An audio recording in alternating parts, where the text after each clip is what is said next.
pessoal, tudo bem com vocês? Eu espero que sim. Eu sou a professora Sara e no vídeo de hoje eu vou trazer para vocês o primeiro vídeo da minha série sobre interpretação de imagens. Eu vou trazer aqui para vocês análises feitas, interpretações feitas por especialistas no ramo da história da arte. Então, para você que não é da academia, que não tem contato com a instituição, para vocês vai ser uma grande novidade. Por quê? Porque normalmente esses teóricos, esses métodos, eles são discutidos dentro do ramo das instituições. Então aqui para vocês eu vou trazer em vídeos rápidos, simples e explicativos para vocês compreenderem esses métodos científicos de interpretação de obras de arte. Lembrando que esses teóricos que eu vou trazer para vocês aqui, essas explicações, não são os únicos métodos que existem, nem são os métodos corretos de interpretação. Existem vários métodos, existem vários pesquisadores. E isso cabe a quem pesquisa, isso cabe a quem analisa. Então, pode ser que vocês se encontrem mais com o método do Wolfling, que é quem eu vou trazer hoje aqui, mas pode ser que vocês se conectem com outros tipos de pesquisadores. Então, isso é muito particular. Existe um método interpretativo científico, que é o que eu proponho aqui, e existe outro método, que é o que a gente chama de método mais apreciativo, que é o que não se preocupa muito com questões sociais, com questões culturais, com questões técnicas, simbológicas, simplesmente de gosto, de jeito, mais ligado às impressões pessoais. Esse pessoal não é o que eu proponho trazer aqui para vocês. E não quer dizer que esteja errado, ao contrário, é muito bacana quando você vai no museu, você aprecia as obras do seu jeito, você tem as interpretações do seu jeito. Eu gosto disso, eu acho que é muito bacana, ajuda a gente a desenvolver várias questões dentro de nós mesmos. Mas o que eu vou trazer aqui para vocês é uma outra proposta. Heinrich Wolfling, provavelmente eu estou pronunciando errado, que é em alemão, o nome vai estar aqui para quem quiser procurar como que fala, saber mais sobre dados biográficos dele. Ele é alemão e estudou aí na escola de Viena, e ele criou um método de leitura de imagem que foi utilizado muito e ainda é utilizado até os dias de hoje na historiografia, que é chamada o formalismo, que é o que a gente vai tratar aqui hoje. Esse método dele surgiu a partir da adoção da teoria da visibilidade pura, dos estudos analíticos baseados nos conceitos da filologia presentes na composição do historicismo alemão. Eu sei que parece um pouco complicado, mas eu vou destrinchar isso mais no decorrer do vídeo. O Wolfling, então, pessoal, ele ia compreender a linguagem visual das obras de arte como construções complexas e objetivas. Além dessa construção, que eu falei para vocês, outro fator importante e determinante para o rumo que a história da arte ia ter a partir do momento que ele lançou as teorias dele, é o método de análise que ele desenvolveu. Então ele não ficou só na teoria, devagando sobre o que poderia ser a interpretação, Ele criou um método rigoroso para a gente seguir ali passo a passo de como seria a forma correta, na visão dele, de interpretar pinturas. Ele parte, então, pessoal, da percepção da composição objetiva da imagem. O que é a composição? Composição é tudo que faz parte de um quadro. Então, ele parte dessa percepção de tudo que tem no quadro e ele vai elaborar a sua teoria dos estilos, Qual que é o estilo daquele quadro? É o estilo barroco? É o estilo renascentista?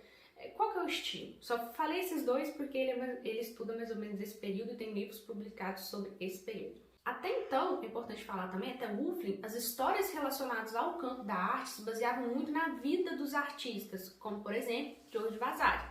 Então, era uma questão muito personalista. Já o Wolfling, ele define os estilos existentes e ele aponta as três categorias, que é o estilo individual, o estilo nacional e o estilo da época, que podem ser definidos por diferenças visuais, que, segundo o autor, são perfeitamente exemplificadas na contraposição dos estilos renascentistas e barroco. Como eu falei, ele vai focar muito no renascimento e no barroco, porque ele fala que esses dois movimentos são perfeitos para você denotar as diferenças entre um e o outro. E você denotando as diferenças entre o estilo barroco e o renascentista, você consegue encaixar muito bem a teoria dele de estudar os estilos e não mais as pessoas, Então eu não vou estudar mais Leonardo da Vinci, Rafael, Michelangelo, eu vou estudar o estilo renascentista como um todo. Wolfling não se interessa pelos conteúdos da arte, os temas e os motivos, mas pelos processos, pelas formas, pelas possibilidades visuais. Para ele, a história da arte é a história das suas formas. Não se trata de pôr em evidência a beleza característica deste ou daquele, mas sim de como encontrou essa beleza e sua forma. Então, de uma forma geral, o que caracteriza a teoria da visibilidade pura É o princípio de que a arte deve ser prioritariamente analisada através de uma teoria do olhar crítico e não dos desenvolvimentos técnicos, dos reflexos socioculturais, políticos, das biografias dos artistas criadores ou qualquer outro. Né? É uma questão, como eu falei, é muito objetiva. Para ele, o que interessa na interpretação de arte ignora várias outras coisas, né? Como eu acabei de falar. Questões culturais, política, a vida pessoal do artista, isso não é relevante. O que a questão ali para ele é o estilo e as formas. A dupla preocupação com padrões de representação e tendências de expressão também reforçou nessas abordagens teóricas de Uffling a ideia de que a história da arte deveria ser fundamentalmente uma história dos estilos e não uma história dos autores individuais. Porque o estilo falava muito mais de uma época da arte do que uma pessoa. Uma pessoa falava mais dela mesma do que o estilo, que era muito maior que o artista e às vezes até maior do que a própria arte dele, na visão de Uffling. Por mais que exista inúmeras críticas a esse método, como eu vou falar para vocês ao final do vídeo, na época do Uffling foi um método muito revolucionário e ele ficou conhecido como o grande patrono da arte. Naquele vídeo mesmo que eu falo de livros para vocês aprenderem a estudar a história da arte, eu falo sobre ele, até porque quando eu indico. Mas não tem nada a ver com a teoria dele porque é ruim, não é isso, é só porque é uma leitura difícil. A leitura dele é difícil porque ele escreveu numa época, né? E a tradução do alemão também acaba ficando um pouco complicado para a gente compreender. Na época, então, como eu estava dizendo, era muito inovador o que ele estava trazendo. E de acordo com essa abordagem dele mais inovadora, hoje, né, já não tão comum, deveria ser focalizado na perspectiva dele não apenas o que cada artista trazia singularmente, irredutível, né, nos seus modos de representação e expressão, mas sobretudo o que os artistas imersos em um mesmo padrão estilístico teriam em comum. Ou seja, não interessa o que o Leonardo faz, interessa o que os renascentistas fazem, né? O que eles têm em comum. É isso que é interessante para ele. E na passagem para o século XX, a teoria da visibilidade pura, então, deu origem a uma escola importante e que, por vezes, é chamada da Escola de Viena, que foi considerada uma espécie de um dos pais fundadores. E essa escola reuniu, então, autores bastante diversificados, apresentando, dentre alguns deles, seus nomes mais famosos, como Alois Hegel e o próprio Henry Uffling. E é interessante a gente notar também que a ideia de progresso ou de decadência na teoria de Uffling não é muito interessante, né? Bem como a questão da superioridade de um estilo em relação ao outro, né, que o precedeu, por exemplo, se o Barroco é melhor do que o Renascimento, né, se o Renascimento é melhor que o período medieval, isso não tem qualquer acolhida possível na teoria dele. E esta foi certamente uma contribuição bastante importante da escola de Viena como um todo, né? Não ficar muito preocupado com essa questão de um estilo melhor do que o outro. Por quê? Porque quando a gente se desliga a história da arte da história de uma evolução de tecnologia, uma questão mais funcional, a gente passa a focá-la como a história dos deslocamentos entre padrões de visibilidade. Mesmo a utilização da palavra evolução vai se esvaziar no seu sentido, né? Por quê? Porque as pessoas tinham a necessidade, com o decorrer dos séculos, de fazer com que as demais ciências, principalmente as ciências humanas, elas se enquadrassem nos mesmos padrões e métodos das ciências exatas. Então, quando as pessoas iam analisar, por exemplo, uma obra de arte, eles ficavam muito naquela questão, uma coisa meio darwinismo social, que teria que ter uma evolução, tanto que quando chegam os impressionistas, eles consideram que eles são um atraso. Por quê? Porque dentro da perspectiva deles, de anatomia, do que vinha desde o Renascimento, o que estava aparecendo para eles ali seria uma espécie de retrocesso. Mas por quê? Porque no mundo da arte não faz sentido essa visão evolucionista. E o Uffling vai denotar isso na sua teoria. Então, nesse sentido, o que ele buscava captar com a sua teoria não eram singularidades de um único quadro, ou mesmo de um conjunto de quadros de um mesmo artista, mas sim a tendências formais presentes na ampla maioria de obras de um mesmo período. E este aspecto, nesses aspectos formais típicos de um período, reunidos em um sistema, estariam projetados em cada obra singular e prontos a comunicar algo muito além do tema daquela obra em particular. Eles estariam comunicando, na verdade, uma determinada visão, uma determinada cultura. Para resumir o princípio básico que organiza as análises formalistas derivados da corrente da visibilidade pura, pode-se dizer que as formas possuem um conteúdo significativo próprio, que nada tem a ver com um tema histórico, mitológico ou religioso que cada obra de arte esteja buscando transmitir mais especificamente. A forma, nesse sentido, é a linguagem comum, presente em todos ou quase todos os artistas de um tempo, ou ligados a uma mesma corrente estilística.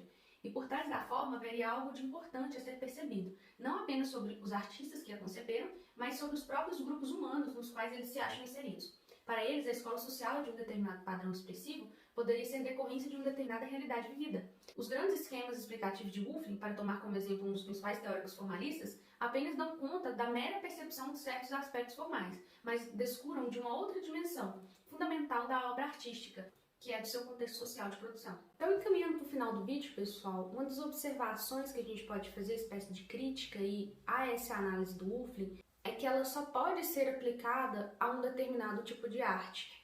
Essa teoria ela não pode ser proposta como categorias universais para avaliação de todos os fenômenos artísticos, né? São categorias geradas em um período anterior à maior parte da chamada arte moderna.